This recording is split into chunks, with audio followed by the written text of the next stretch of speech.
আল্লাহ বলছেন বান্দারে কারা বিবেকওয়ালা শোনো।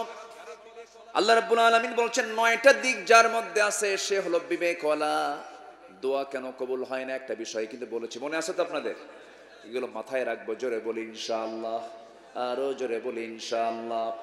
আমার বন্ধুগণ, বিবেকওয়ালা কারা? যার মধ্যে 9টা দিক আছে, 9টা গুণ আছে। 1 নম্বর হলো আল্লাহ রাব্বুল আলামিন বলেন আল্লাযীনা ইউফুনা বিআহদিল্লাহি ওয়া লা ইয়ানকুদুনাল মিসাক। জোরে বলুন আল্লাহু আকবার। নাম্বার 1 হলো যারা ওয়াদা পূর্ণ করে। ওয়াদাটা আমাদের মূলত কার সাথে? আমরা কিন্তু রূহের জগতে বলে এসেছি আলাস্তু বিরাব্বিকুম, তুমি কি আমি কি তোমার রব নই? আমরা না বলেছি না হ্যাঁ বলেছি? আমাদের রবকে আসতে বলবেন, আমাদের রবকে আল্লাহ। আমরা বলি নাই? আসতে বলে বলি নাই? মনে আছে? হ্যাঁ, এই মনে আছে কার? কার মনে আছে? মনে তো নাই কিন্তু বলেছি। আমি বলেছি কিনা বলেন? কোরআন বলে দিচ্ছে আল্লাহ আমাকে প্রশ্ন করেছেন, আমি উত্তর দিয়েছি ক্বালু বালা, হে তুমি আমার রব। এই অঙ্গীকারটা আমরা করে এসেছি কিন্তু আমাদের মনে নাই। মনে তো অনেক কিছুই নাই। মার দুধ খাইছি কি খাই নাই? মনে আছে কার? হাত তোলেন। দেখছেন মনে আছে বলে? এই মার দুধ খাইছেন মনে আছে? কেমনে মনে আছে?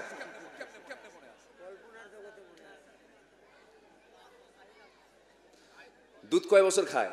2 বছর। কয় বছর? হাউলাইনি কামিলান, 2 বছর দুধ খায়। মনে আছে কারো? কেমনে মনে থাকবে? মার দুধ আমরা খেয়েছি, মনে নাই। মার পেটের মধ্যে থেকেছি কয় মাস? বলেন বলেন বলেন। মনে আছে কার? কার হাত তোলেন। হাত তোলেন, হাত তোলেন। আমার ভাইয়েরা, মার পেটের মধ্যে 9 মাস ছিলাম, সেখানে ছিলাম, মনে নাই। দুধ পান করেছি, মনে নাই।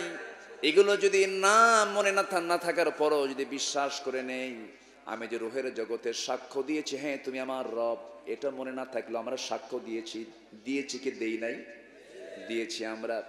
আল্লাহ বলছেন বান্দারে এই ওয়াদা তুমি যদি পূর্ণ করো তুমি হলে বিবেকওয়ালা। আল্লাহ আমার রব। আল্লাহ আমাকে কয় ওয়াক্ত নামাজের অর্ডার দিয়েছেন? আসতে বলবেন না, কয় ওয়াক্ত নামাজের অর্ডার দিয়েছেন? 5 ওয়াক্ত নামাজটা পড়া আমার আপনার জন্য সুন্নত না ফরজ? আসতে বলেন সুন্নত না ফরজ? ফরজ হুকুম। নামাজ পড়বো আমরা 5 ওয়াক্ত। জোরে বলি ইনশাআল্লাহ, আরো জোরে বলি ইনশাআল্লাহ। নাম্বার 2 হলো অঙ্গীকার ভঙ্গ না করা, ওয়াদা ভঙ্গ না করা। বিবেকওয়ালা কখনো ওয়াদা ভঙ্গ করে না। জীবন চলে যাবে কিন্তু ওয়াদা ভঙ্গ করবে না। আজকে আমার দেশে ওয়াদা ভঙ্গ আছে না নাই? আসতে বলবেন না আছে না নাই? যার ওয়াদা ঠিক নেই তার ঈমান নেই বলেছেন মুহাম্মদ সাল্লাল্লাহু আলাইহি ওয়াসাল্লাম। নাম্বার 3 হলো আল্লাহ তাআলা বলেন ওয়াল্লাযীনা ইয়াসিলুনা মা আমারাল্লাহু বিহি আইয়ুসালা ওয়া ইয়াখশাউনা রাব্বাহুম ويخافون سوء الحساب। জোরে বলুন আল্লাহু আকবার। নাম্বার 3 হলো আল্লাহর সম্পর্ক বজায় রাখা। কার সম্পর্ক? আল্লাহর সম্পর্ক বজায় রাখা। নাম্বার 4 হলো আল্লাহকে ভয় করা। নাম্বার 5 হলো বিচার দিবসকে ভয় করা। বিচার দিবস আছে না নাই? আসতে বলবেন না আছে না নাই? বিচার দিবসে বিচার করবেন কে? আসতে বলবেন না বিচার করবেন কে? রাসূল বলেন সাহাবীরা রে, কিয়ামতের দিন আল্লাহ যদি আমাকেও পাকড়াও করেন আমি পার পাওয়ার কোনো সুযোগ পাবো না। এত জটিল একটা জায়গা আমাদের সবার সামনে পড়ে আছে। এত কঠিন জায়গা। আমার নবীজি হাসরের ময়দানে মাকামে মাহমুদের সিজদায় পড়ে থাকবেন। মানুষ বিচারের অপেক্ষায় 50,000 বছর চলে যাবে। বিচার কার্য শুরু হবে না। মানুষ চলে যাবে আদি পিতা আদম আলাইহিস সালাতু ওয়াস সালামের কাছে। তিনি বলবেন আমি কিচ্ছু করতে পারবো না। যাও নূহের কাছে। সবাই শুধু বিভিন্ন নবীর কাছে যাবে, সবাই বলবে আমরা কিচ্ছু করতে পারবো না। আখিরি জামানার পয়গম্বরের কাছে চলে যাও। আমার নবী তখন মাকামে মাহমুদে পড়ে থাকবেন, সিজদায় পড়ে থাকবেন। সিজদা থেকে মাথা উঠাবেন, সঙ্গে সঙ্গে আল্লাহ বলবেন আমার হাবিব আপনি আজকে যার সুপারিশ করবেন আমি তার সুপারিশ গ্রহণ করব। আল্লাহু আকবার বলেন। সেই দিন সবার সামনে আছে না নাই? আসতে বলবেন না আছে না নাই? সেই বিচার দিবসের ভয় যে বান্দার মধ্যে আছে, সেই বান্দা কখনো হারাম কাজে যেতে পারে, হারাম কাজে যেতে পারে, অন্যায় কাজ করতে পারে, অন্যায় কাজ করতে পারে না। আমার ভাইয়েরা, আমার বন্ধুগণ, রসুলকে সব জায়গায় লাগবে, রসুলকে সব জায়গায়, সব স্টেশনেই লাগবে, জীবনে লাগবে, মরণে লাগবে, কবরে লাগবে, মিজানে লাগবে, পুলসিরাতে লাগবে, হাউজে কাউসারে লাগবে। আমার নবী সাহাবে কেরামকে নিয়ে একদিন বলছেন, সাহাবীরা রে শোনো, কাল হাসরের ময়দানে তোমরা যদি আমাকে কোথাও না পাও, তিনটা জায়গায় তালাশ করবে, তোমরা আমাকে পেয়ে যাবে। তিনটা জায়গার যে কোনো একটা জায়গায় তোমরা আমাকে পেয়ে যাবে। এর মধ্যে এক নাম্বার হলো, তোমরা আমাকে খুঁজবে হলো মিজানের পাল্লায়, সেখানেও যদি না পাও তোমরা আমাকে খুঁজবে হলো পুলসিরাতে, সেখানেও যদি না পাও তোমরা আমাকে খুঁজবে হাউজে কাউসারে। হাউজে কাউসার, আমি হাউজে কাউসার আল্লাহ তাআলা কাউকে দেয় নাই, আল্লাহ তাআলা আমাকে শুধু স্পেশালি দান করেছেন। হাউজে কাউসারে তোমার সঙ্গে আমার সঙ্গে যদি সাক্ষাৎ হয়ে যায়, জান্নাতের পেয়ালা দিয়া হাউজে কাউসার থেকে পানি তুলে নিয়া আমার বরকতি হাতে তোমাকে হাউজে কাউসারের পানি পান করায় নিয়ে তুমি একসঙ্গে জান্নাতে চলে যাব। আমার বন্ধুগণ, সেই দিন সবার সামনে আছে না নাই? আসতে বলবেন না আছে না নাই? এই জন্য আজকে থেকে আমরা সিদ্ধান্ত নেব, আল্লাহর প্রতি যদি আমাদের ভয় থাকে, বিচার দিবসের প্রতি যদি ভয় থাকে, 5 ওয়াক্ত নামাজ আমরা আর কেউ ছেড়ে দেব? আসতে বলবেন না ছেড়ে দেব? 5 ওয়াক্ত নামাজ পড়বেন কারা কারা? জোরে বলি ইয়া আল্লাহ, আরো জোরে বলি ইয়া আল্লাহ। আমাদেরকে 5 ওয়াক্ত সালাত আদায় করার তৌফিক তুমি আল্লাহ দিয়া দাও। জোরে বলি আমিন, আরো জোরে আমিন। নামাজ কেউ ছাড়বেন? একাকী না জামাতে? হাত নামান। একাকী না জামাতে? বুঝে না না বুঝে, জেনে না না জেনে, সময় না অসময়ে সুন্দর করে আমরা নামাজ পড়বো। জোরে বলি ইনশাআল্লাহ। এটাও সাথে মাথায় নেব, বেনামাজি যে নেতা আপনার সামনে নেতৃত্ব দিতে আসবে, থুতু মারবো, জুতা মারবো আমরা তাদের মুখে। বেনামাজি কোন নেতার নেতৃত্ব আমরা মানতে যাব? আসতে বলবেন না, মানতে যাব। মানলি আপদ আছে না নাই? বিপদ আছে না নাই? আমার ভাইয়েরা, 9টি দিক যার মধ্যে থাকবে সে হলো বিবেকওয়ালা। 5টা বলেছি। 6 নাম্বার হলো যার মধ্যে সবর থাকবে, ধৈর্য থাকবে। ধৈর্য যার মধ্যে আছে তার মধ্যে ঈমান আছে, ধৈর্য যার নাই তার মধ্যে ঈমান নাই। ধৈর্য একটা বড় গুণ, ধৈর্যশীল হওয়া দরকার আছে, কারণ আল্লাহ ধৈর্যশীলদের সাথে আছেন। এই কথা কার কথা? আসতে বলবেন না কার কথা? আল্লাহর কথা। ধৈর্যের সঙ্গে আমরা মোকাবেলা করব সবকিছু। আমার নবীজি ধৈর্যের পিরামিড ছিলেন। আল্লাহু আকবার বলেন।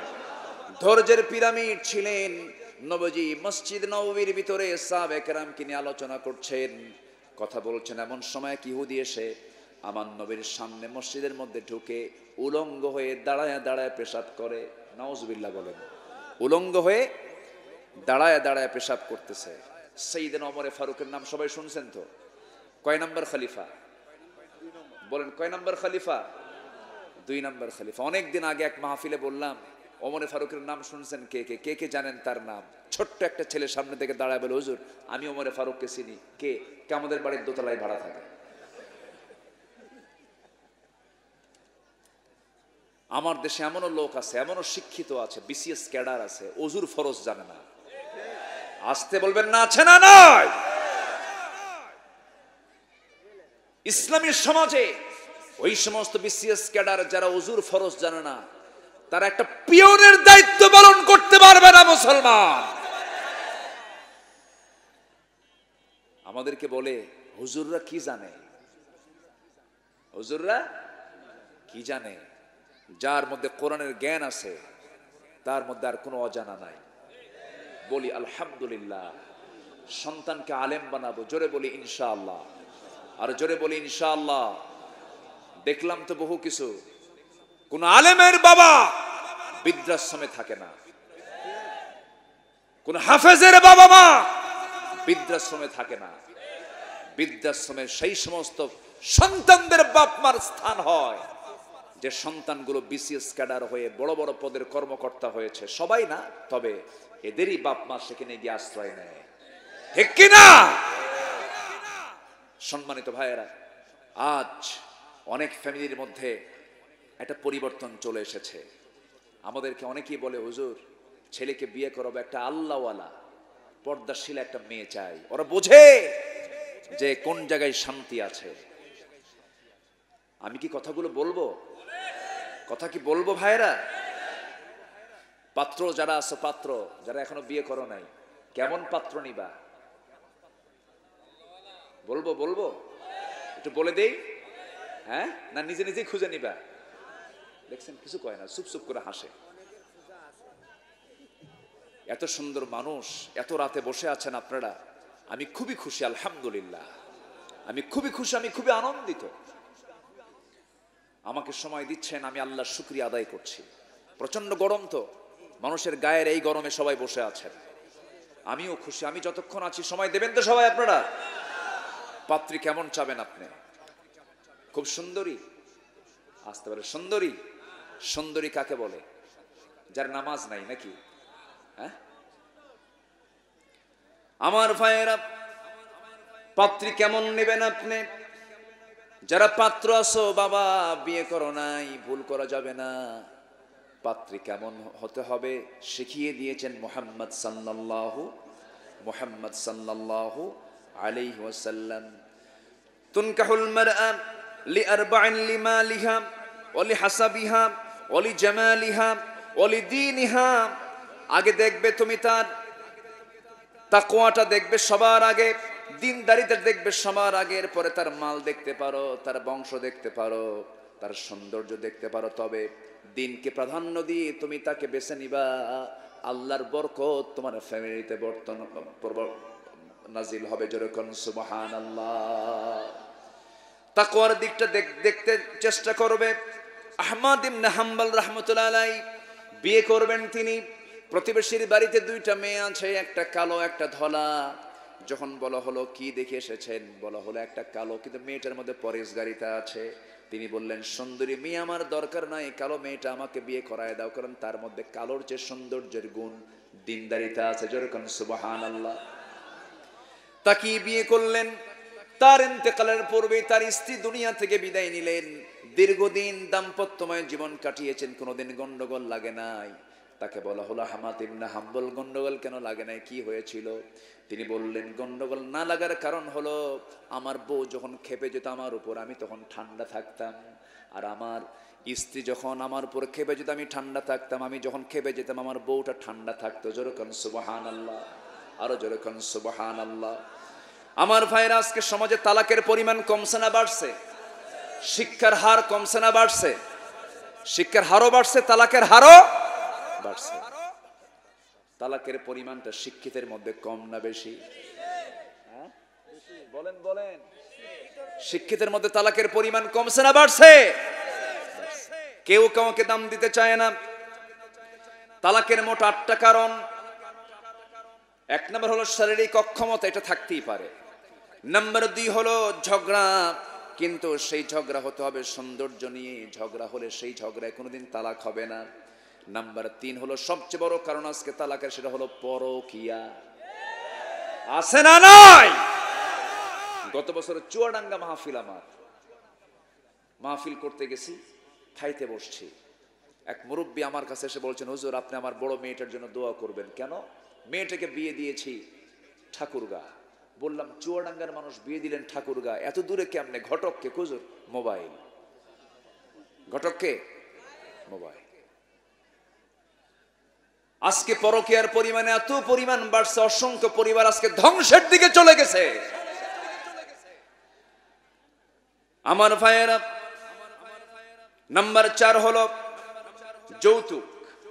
আছে নাকি? আসতে বলেন, যৌতুক আছে না নাই? আচ্ছা। নাম্বার 5 হলো অলসতা।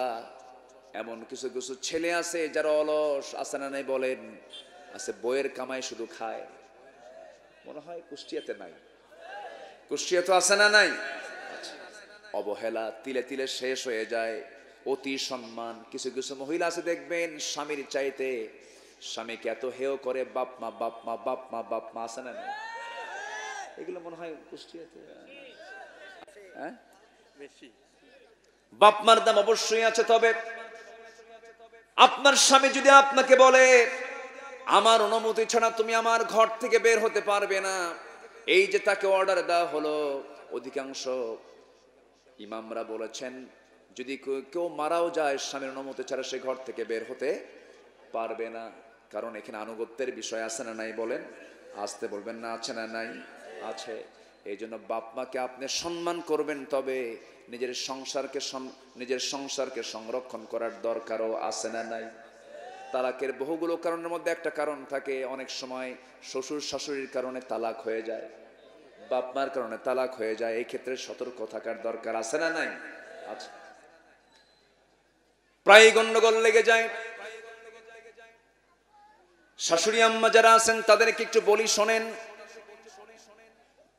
নিজের মেয়েকে বিয়ে দেয়, নিজের মেয়ের ব্যাপারে অত্যন্ত প্রশংসা করে, আমার জামাই খুব ভালো, আমার জামাই এত আমার মেয়েটাকে ভালোবাসে, রান্না বান্না নিজেই করে, এমনকি আমার মেয়ের কাপড় চোপড় পর্যন্ত ধুয়ে দেয়, এত ভালো আমার জামাই, কিন্তু আমার ছেলেটা মানুষ হলো না, খালি বইয়ের কথা শোনে। তাহলে এক মুখে কয় কথা হলো? আসতে বলে এক মুখে কয় কথা হলো? দুই কথা হয়ে গেছে। আমার মা, এমনটা আচরণ কখনো করা যাবে না। এমনটা আচরণ করলে পরে আপনি গুনাহগার হয়ে যাবেন। কারণ আইন সবার জন্য অসমান না সমান? আইন সবার জন্য সমান না সমান? সমান। এটা ইনসাফ। পারিবারিক যে হকগুলো আছে এগুলো আদায় করার চেষ্টা করবেন, দিন মেনে চলার চেষ্টা করবেন। তবে আমি আল্লাহর কসম করে বলে যাচ্ছি, যে পরিবারে সালাম বেশি হয়, যে পরিবার সালাম দিয়ে কথা বলে, যে পরিবারে নামাজটা নিয়মতান্ত্রিক ভাবে হয়, মসজিদে হয়, বাড়িতে হয়, আল্লাহর কসম করে বলে সেই বাড়িতে শয়তান কখনো ওয়াসওয়াসা দিতে পারে না। বউ কথা শুনবে না কেন, সালাম দিয়ে শুরু করবেন। আম্মা জান আয়েশা বলেন, আল্লাহর কসম করে বলি, আমি সহজে রাসূলকে সালাম দিতে আগে পারতাম না।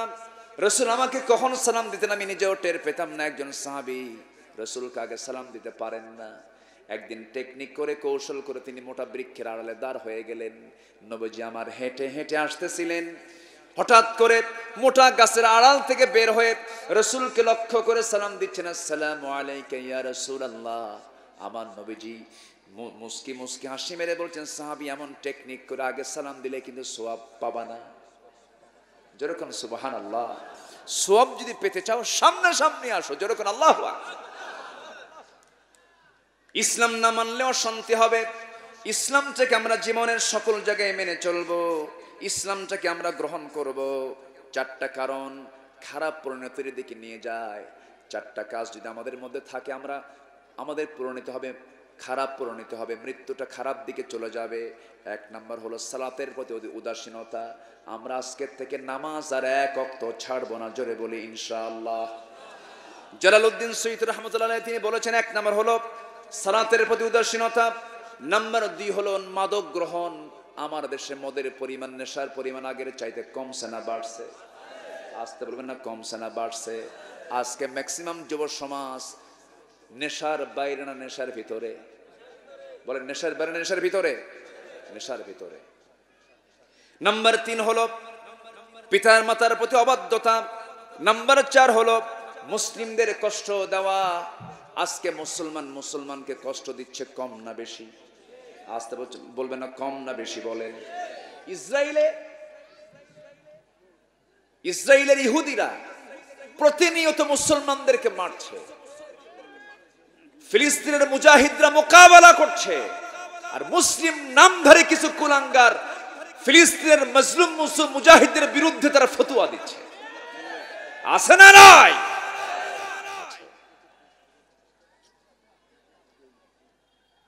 বাইতুল মুকাদ্দাস কাদের? মুসলমানদের বাইতুল মুকাদ্দাস। রাসূল বলেছেন, বাইতুল মুকাদ্দাস গাজা, সিরিয়া হবে হাসরের ময়দান। আমাদের হাসরের ময়দান হলো সিরিয়া, আমাদের হাসরের ময়দান হলো বাইতুল মুকাদ্দাস। আজকে ইহুদিরা দখল করে রেখেছে, অবৈধ দখলদার তারা এসেছিল ভাড়াটিয়া হিসাবে, আজকে তারা ভাড়াটিয়া হয়ে গেছে বাড়িওয়ালা। আমার বন্ধুগণ, মুসলমানদের পক্ষে কথা বলার দরকার আছে না নাই? আমার দেশে সেই সমস্ত ইহুদিদের 5টা গোলামও আছে না নাই? সম্মানিত ভাইরা, মুসলমানদের প্রথম কিবলা হলো বাইতুল মুকাদ্দাস। রাসূল বলেছেন, যারা এই জায়গায় এসে নামাজ পড়বে অন্য মসজিদের চাইতে 1000 গুণ সওয়াব সে বেশি পাবে। অথচ সেটাতে আমরা যেতে পারি না। আজকে তারা দখল করে রেখেছে। আমাদের দায়িত্ব আছে না নাই? আমাদের কর্তব্য আছে না নাই? আচ্ছা, সম্মানিত ভাইয়েরা, সম্মানিত বন্ধুগণ, যে কাজই করতে যাব ধৈর্য একটি বিশাল গুণ, সেই ধৈর্যের পরিচয় আমরা দেব। জোরে বলি ইনশাআল্লাহ। ধৈর্য নেই আমি এত দূর পর্যন্ত চলে গিয়েছিলাম। এরপর নাম্বার 7 হলো নামাজ তো পড়বই, নামাজ কায়েমের দরকার আছে না নাই? নামাজ আজকে যদি সমাজে কায়েম থাকতো, সুদ থাকতো? আসতে বলবেন না, সুদ থাকতো, জেনা থাকতো, চুরি থাকতো, 2 নাম্বারই থাকতো? বলেন 2 নাম্বারই থাকতো? থাকতো। নামাজ তো আজকে কায়েম নাই। নামাজ কায়েম কাকে বলে? এমপির পিছনে জনগণ নামাজ পড়বে, চেয়ারম্যানের পিছনে মেম্বাররা নামাজ পড়বে, ওসির পিছনে দারোগারা নামাজ পড়বে, এসপির পিছনে ওসি মহোদয় নামাজ পড়বে। যেমন করে পড়িয়েছেন ওমরে ফারুক রাদিয়াল্লাহু তাআলা আনহু, অর্ধ দুনিয়ার শাসনকর্তা, কিন্তু আবার তিনি মসজিদে নববীর তিনি ইমামও ছিলেন। নামাজের দায়িত্ব পালন করেছেন, আবার রাষ্ট্রের দায়িত্ব পালন করেছেন। 2 ব্যক্তি না 1 ব্যক্তি। কিন্তু আজকে সমাজে কয় ব্যক্তি? 2 ব্যক্তি। নামাজের নেতৃত্ব দেয় একজন, সমাজের নেতৃত্ব দেয় একজন। যতদিন পর্যন্ত বাংলার জমিনে নামাজের নেতৃত্ব এবং সমাজের নেতৃত্ব দেওয়ার জন্য একজন সিলেকশন না হবে, শান্তি আসবে না, শান্তি আসবে না, শান্তি আসবে না মুসলমান। সাইয়েদনা ওমর কি শাসক তিনি ছিলেন! আল্লাহু আকবার বলেন, জোরে বলুন আল্লাহু আকবার। কি শাসক তিনি ছিলেন! এমন শাসক যদি আজকে আমাদের সমাজে আমরা পেতাম, সমাজটা জান্নাতের টুকরা হয়ে যেত। আল্লাহু আকবার বলেন। সম্মানিত ভাইয়েরা, আইন সবার জন্য কি? আসতে বলবেন, আইন সবার জন্য কি? সমান। সাইয়েদনা ওমর ফারুক রাদিয়াল্লাহু আনহু তিনি বসে আছেন, তার ছোট্ট বাচ্চা নাবালক। রাষ্ট্রের পক্ষে কিছু খাবার এসেছে, কিছু আপেল এসেছে, আপেল। সে আপেল ফলটা কেমন খেতে, হযরত ওমর ফারুকের ছেলে আপেল ফলটাই চেনে না, অথচ একজন শাসকের ছেলে। সে আপেলটা আসছে, সেখানে অনেকগুলো আপেল জমা হয়ে আছে, রেখে দিয়েছে। একটা আপেল সাইয়েদনা ওমর ফারুকের সামনে, সে আপেলটা নিয়ে মুখে দিয়েছে খাওয়ার জন্য, মুখে তুলে নিয়েছে। সাইয়েদনা ওমর ফারুক তা দেখে চট করে ছোট্ট বাচ্চার মুখের মধ্যে নখ ঢুকায়া দিয়া আপেলটা টেনে বের করে আপেলের জায়গায় রেখে বলছে, যাও তোমার মার কাছে চলে যাও। ছোট্ট বাচ্চা ডুকরে ডুকরে কাঁদতে কাঁদতে মার কাছে গিয়ে বলতেছে, আম্মু আব্বু আমার মুখ থেকে ফলটা কেড়ে নিয়ে আবার এখানে রেখে দিস। মার মনটা খারাপ। খলিফাতুল মুসলিমিন ঘরের মধ্যে ঢুকলেন, মনটা বিমর্ষ দেখে বলতেছেন, আমার স্ত্রী তোমার মনটা খারাপ কেন? আপনি যা করেন করেন, শিশু বাচ্চা তো, শিশু বাচ্চার মুখ থেকে আপনি আপেলটা সরায় নিলেন, এটা কি হলো? এটা কেমন আচরণ হলো আপনার? আমাদের ভাগে তো কিছু আপেল আসবেই, অন্তত সেখান থেকে আমরা একটা আপেল নিতাম না? সাইয়েদনা ওমর ফারুক বললেন, শোনো, আমার স্ত্রী যে আপেলটা আমার সন্তান হাতে নিয়ে মুখের মধ্যে তুলে নিয়েছে, আমরা যে আপেলগুলো পাবো সেই ভাগে ওই আপেলটাই যে আমার অংশে আসবে, তার গ্যারান্টি কি তুমি দিতে পারবা নাকি? সুবহানাল্লাহ বলবেন না? মধু এসেছে, মধু, সেই মধু ভাগ করতে হবে। 1 বোতল মধু ভাগ করার জন্য ওমর ফারুক রাদিয়াল্লাহু তাআলা হাতের মধ্যে নিলেন, নিয়ে বলছেন, আমার স্ত্রী এই 1 বোতল মধু প্রতিবেশীর মাঝে সমান করে ভাগ করে দাও। মধুর বোতল স্ত্রী হাতে দিয়ে পরক্ষণে বলছেন, না, আমি তোমাকে ভাগ করতে দেব না, আমিও ভাগ করব না। এক প্রতিবেশীর হাতে দিয়ে দিলেন, দিয়ে বলছেন, ও প্রতিবেশী, সুন্দর করে সমান ভাগে ভাগ করে একটা সমান অংশ আমাকে দিয়ে দিবা, আমার বাড়িতে দিয়ে দিবা, যাও তুমি এটা ভাগ করো। এবার স্ত্রীর সামনে দাঁড়াইছেন, বউটার মন খারাপ। এবারে বলছে, বউ আমার মন খারাপ কেন? আপনি আমাকে বিশ্বাসই করেন না। বলবে না, বলবে না, বলবে না, বলেন তো, বলবে না? বলবে কিনা বলেন? আমার বউ আপনার বউ তো অনেক ভালো। দেখছেন ওইরকমই, দেখছেন ওইরকমই। আল্লাহ সবাইকে ভালো বানান, জোরে বলি আমিন। সাইয়েদনা ওমর ফারুক বললেন, আমার স্ত্রী, আল্লাহর নামে তোমাকে বলতে চাই, মনটা খারাপ করবে না, আমি তোমাকে বিশ্বাস করি, তুমি কখনো এলোমেলো করবে না, তোমার ওজন কখনো ব্যাঠিক হবে না। কিন্তু আমার স্ত্রী, আল্লাহর নামের কসম করে বলছি, আমি তোমাকে সন্দেহ মনে করে তোমার কাছ থেকে আমি মধুর বোতলটা নেই নাই। মধুর বোতল নেওয়ার কারণ হলো, মধু হলো তরল জিনিস। যখন তুমি এটাকে সমান ভাগে ভাগ করতে যাবে, কিছু অংশ মধু তোমার হাতে লেগে যাবে। সেই হাতে লেগে থাকা মধুটা তুমি কেমন করে সমান ভাগে ভাগ করবে? আমি ওমর চাই নাই এক ফোঁটা মধু আমার অংশে বেশি আসুক, এই জন্য ভাগের দায়িত্ব আমি অন্যজনকে দিয়ে দিয়েছি। যেরকম সুবহানাল্লাহ। বিচার শুরু হয়ে গেছে। কি বিচার শুরু হয়েছে দেখেন। সাইয়েদনা ওমর ফারুক রাদিয়াল্লাহু তাআলা আনহু ঘোড়া কিনেছেন। ঘোড়া বিক্রেতার কাছ থেকে ঘোড়া কিনেছেন, টাকা দিয়েছেন, লেনদেন হয়ে গেছে। সেই ঘোড়া বিক্রেতা ঘোড়া বুঝিয়ে দিয়েছেন। ওমর ফারুক ঘোড়ার পিঠে চড়ে কয়েক মাইল যেতে না যেতেই ঘোড়ার 4টা পা অকেজো হয়ে গেছে, ঘোড়া বসে গেছে। ওমর ফারুকের রাগ কম না বেশি? বেশি রাগ। খেপে গিয়ে রেগে গিয়ে বলছে, ও ঘোড়াওয়ালা, তুমি যে আমাকে ঘোড়া দিয়েছো, ঘোড়াটা অচল ঘোড়া দিয়েছো, কিন্তু আমি ঘোড়া নেব না, যাও, টাকা আমাকে ফেরত দাও। ঘোড়াওয়ালা বলছে, আমিরুল মুমিনিন, আপনি যখন ঘোড়া আমার কাছ থেকে নিয়েছেন তখন কি সুস্থ না অসুস্থ? সুস্থ ঘোড়া ছিল। আমি আপনার কাছ থেকে এই ঘোড়া অসুস্থ ঘোড়া আমি নেব না। ওমর ফারুক খেপে গেলেন, রেগে গেলেন। আমি কি আলোচনা শেষ করে দেব নাকি? খেপে গেলেন, রেগে গেলেন। সঙ্গে সঙ্গে ওই বিক্রেতা বলছে, শুনুন আমিরুল মুমিনিন, আপনারও দোষ নাই আমারও দোষ নাই, ফয়সালা করার জন্য আমি বিচার চাইবো, আদালতে চলেন, আদালত যে রায় দেবে সেই রায়টা আমি মানবো। ওমর ফারুক বলছেন, চলো আমি আদালত পর্যন্তই যাব। চিন্তা করেন, ওমর ফারুকের মতো মানুষ আদালত প্রান্তরে চলে গেছেন একটা ঘোড়াওয়ালার সাথে। আল্লাহু আকবার বলেন, যেরকম আল্লাহু আকবার। আদালত প্রাঙ্গণে চলে গেছেন। আদালত প্রাঙ্গণে আদালতের ঘরে যখন ঢুকেছেন, এজলাসে বসা যিনি বিচারপতি, আঞ্চলিক বিচারপতি, সুপ্রিম কোর্ট নয়, হাইকোর্ট নয়, লোকাল একটা বিচারালয় তিনি চলে গেছেন। ওমর ফারুককে দেখা মাত্রই ওই বিচারপতি চেয়ার থেকে দাঁড়ায়া আশ্চর্য হয়ে বলছে, আমিরুল মুমিনিন, কেন আপনি আদালতে এসেছেন? ওমর ফারুক বলছেন, ও বিচারপতি, একটা বিচার চাওয়ার জন্য আপনার কাছে আসছে। কি বিচার বলুন। এবার সেই বিচারপতির নাম হলো কাজী শুরাইহ ইবনুল হারিস আল কিন্দি রাহমাতুল্লাহ আলাইহি। তিনি আস্তে করে বলছেন, আমিরুল মুমিনিন কি বিচার বলেন। তিনি বলছেন, ঘোড়া কিনছি আমি টাকা দিয়া, ঘোড়া কয়েক মাইল যেতে না যেতেই ঘোড়ার 4টা পা নষ্ট হয়ে গেছে, আমি ঘোড়া নিব না, আমি ঘোড়া ফেরত দিয়ে টাকা ফেরত নেব, কিন্তু এই ঘোড়াওয়ালা টাকা আমাকে ফেরত দেয় না, ঘোড়া বিক্রেতার টাকা আমাকে ফেরত দেয় না, এই জন্য আসছে, আপনি বিচার করে দেন। বিচারপতি ঘোড়া বিক্রেতারও বক্তব্য শুনলেন, ওমর ফারুকের বক্তব্য শুনলেন। শোনার পর এবার মুস্কি মুস্কি হাসি মেরে বলছেন, সাইয়েদনা ওমর, আমিরুল মুমিনিন, আপনাকে আমি খলিফা ওমর মনে করে জবাব দিতে চাবো না, বিচার করতে যাব না। সঠিক বিচার যদি আমি করতে যাই, আজকের বিচারটা আপনার বিপক্ষে চলে যাবে। কেন আজকের বিচারটা আপনার বিপক্ষে চলে যাবে? এই জন্য, কারণ আপনি এখন এখানে দাঁড়িয়ে আমার সঙ্গে কথা বলছেন, আমি আপনার সামনে দাঁড়িয়ে দাঁড়িয়ে কথা বলছি, ভালো কথা। আমি কিছুক্ষণ পর সুস্থ থাকবো না অসুস্থ হব, এমন গ্যারান্টি কি আমরা দিতে পারবো নাকি? দিতে পারবো না। আপনি যখন ঘোড়াটা বুঝে নিয়েছেন, টাকা দিয়েছেন, ঘোড়া বুঝে নিয়েছেন, সেই সময় ঘোড়াটা সুস্থ না অসুস্থ? সুস্থ ঘোড়া ছিল। আপনি সুস্থ ঘোড়া নিয়েছেন, আপনার মালিকানায় যাওয়ার পর ঘোড়াটা অসুস্থ হয়ে পড়েছে, টাকা ফেরতের কোনো প্রশ্ন আসে না। আল্লাহু আকবার বলেন। সাইয়েদনা ওমর ফারুক কি খেপে গেছেন, রেগে গেছেন?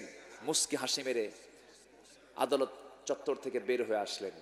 পরের দিন মন্ত্রী বৈঠকে বসে বললেন, শোনো, এক বিচারপতি পাইছে যে আমার বিরুদ্ধে রায় দিছে।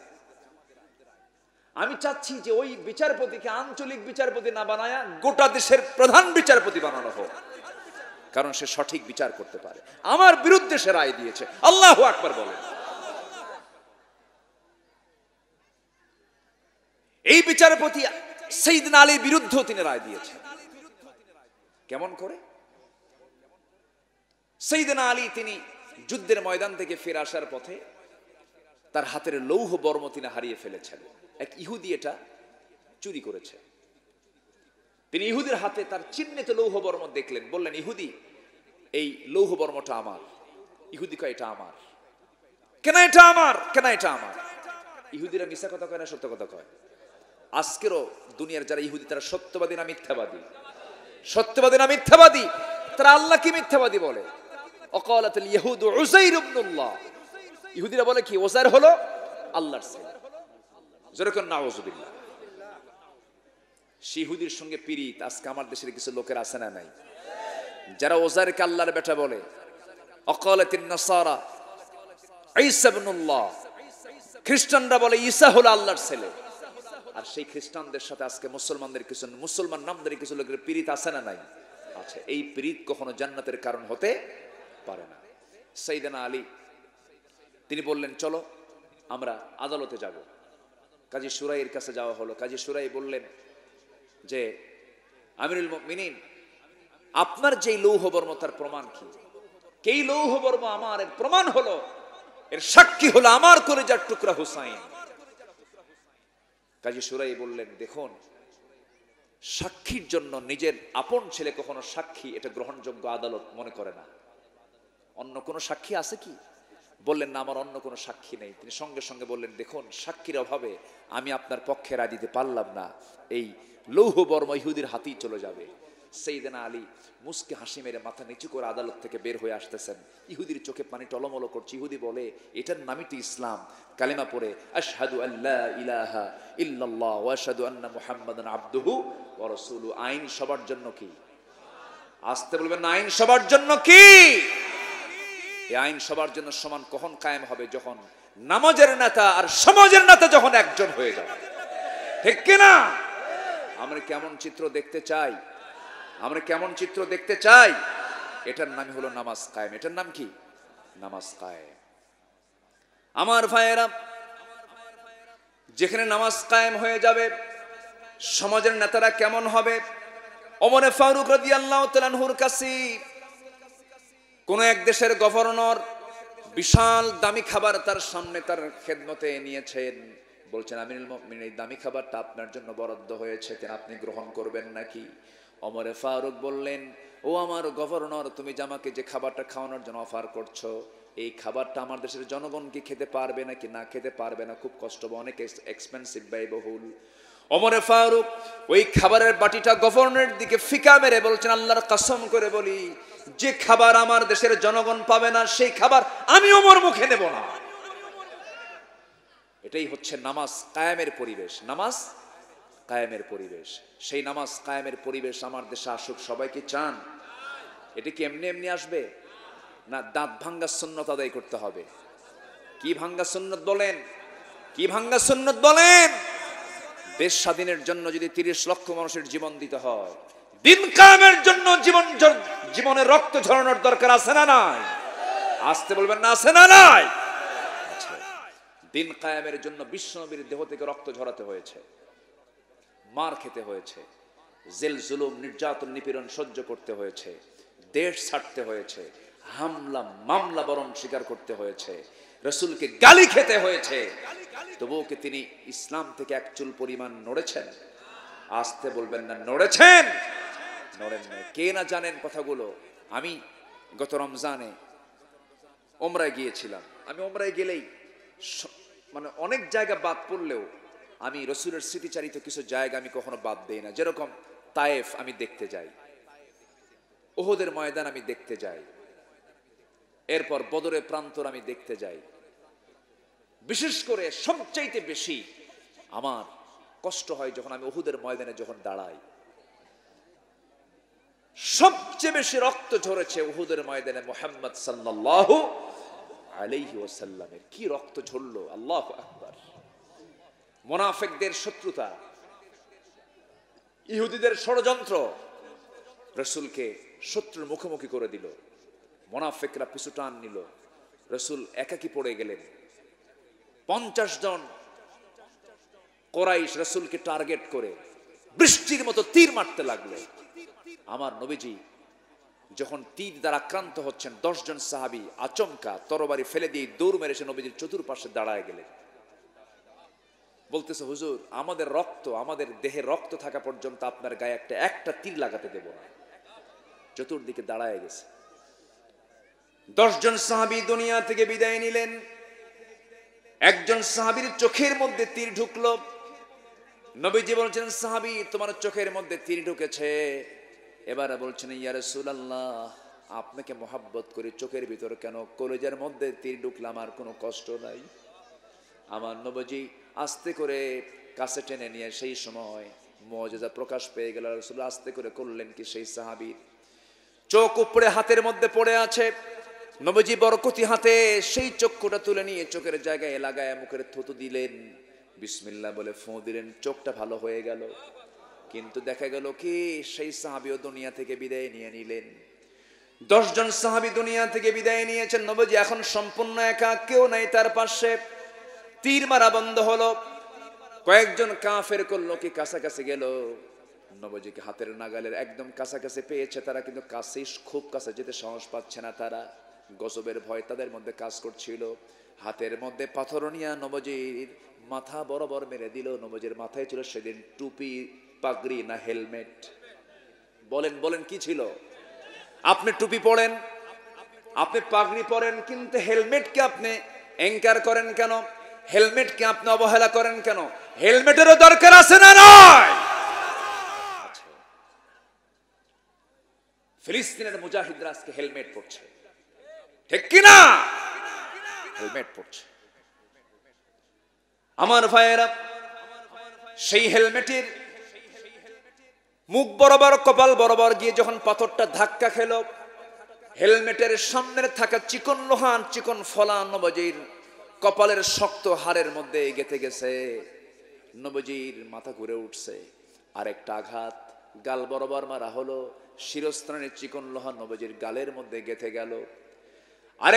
আরেকটা পাথরের আঘাত নবীজির মুখ বরাবর যখন মারা হলো, নবীজির সামনের দুটো দাঁত ভেঙ্গে পড়ে গেল।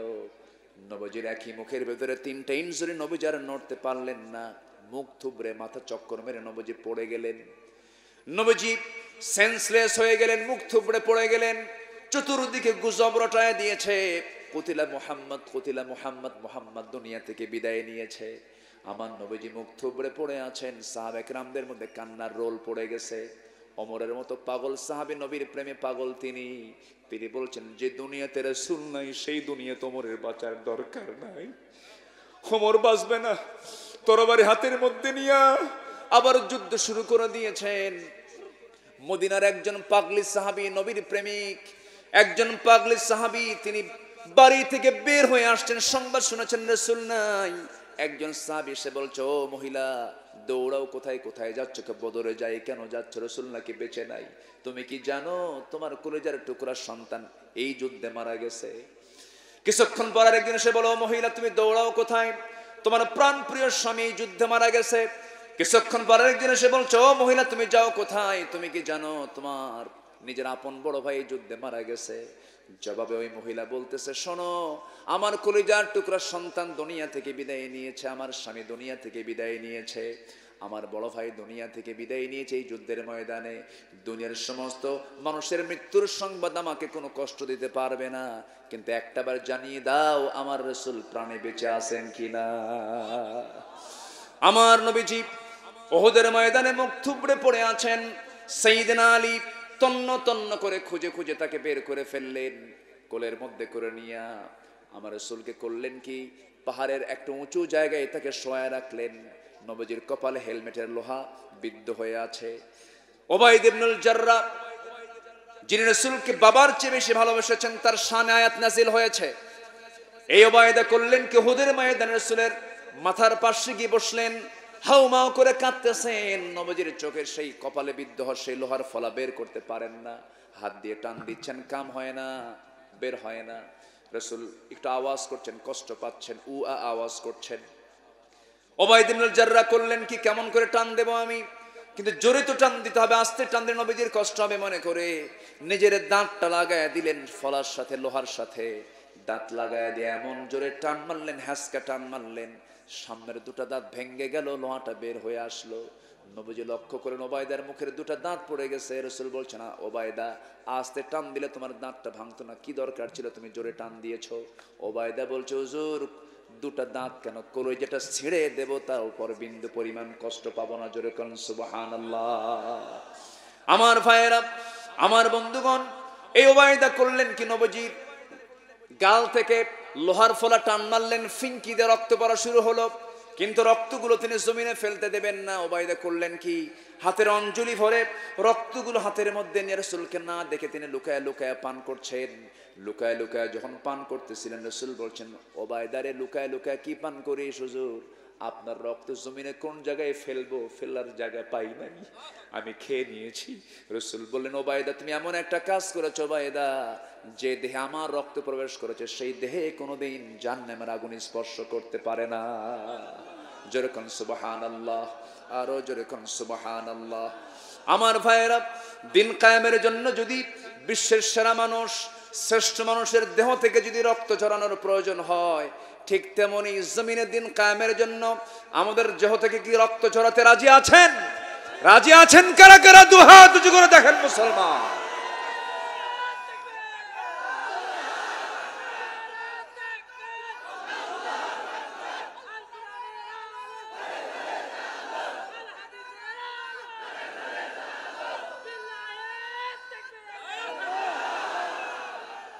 আল্লাহ কবুল করুন, জোরে বলি আমিন। 9টা হচ্ছে কাজ, হলো বিবেকলার কাজ, আমি 7টা বলেছি। আর একটা হলো গোপন এবং প্রকাশ্যে দান করা। গোপন এবং প্রকাশ্যে দান করা, এটা হচ্ছে বিবেকওয়ালার কাজ। বিবেকহীনরা এই কাজগুলো করতে পারে না। আমরা বিবেকওয়ালা হব, উলুল আলবাব হবে, জোরে বলি ইনশাআল্লাহ। দান হবে আমাদের নিয়মিত না অনিয়মিত? নিয়মিত। আমরা প্ল্যান করব, আমি মাসে কামাই করি কত, খরচ করি কত, আর আল্লাহর পথে দেই কত। প্ল্যান মাফিক দান কবুল করবেন কে? আল্লাহ তাআলা। প্ল্যান করে আমরা দান করব। অমিম্মা রাযাকনাহুম ইউনফিকুন, যে আল্লাহ তাআলা রিজিক দিয়েছেন তা থেকে আমরা আল্লাহর পথে কিছু ব্যয় করব। এটা হচ্ছে বিবেকওয়ালাদের 9টা কাজের। আল্লাহ তাআলা নিজেই বলছেন, এই ওয়াজ কিন্তু আমার না, এই ওয়াজ কার? আল্লাহ তাআলা। সর্বশেষ যে গুণ বিবেকওয়ালার, বিবেকবান লোকের, নাম্বার 9 হচ্ছে ভালো কাজের দ্বারা মন্দ কাজকে প্রতিহত করা। ভালো কাজের দ্বারা মন্দ কাজকে প্রতিহত করা।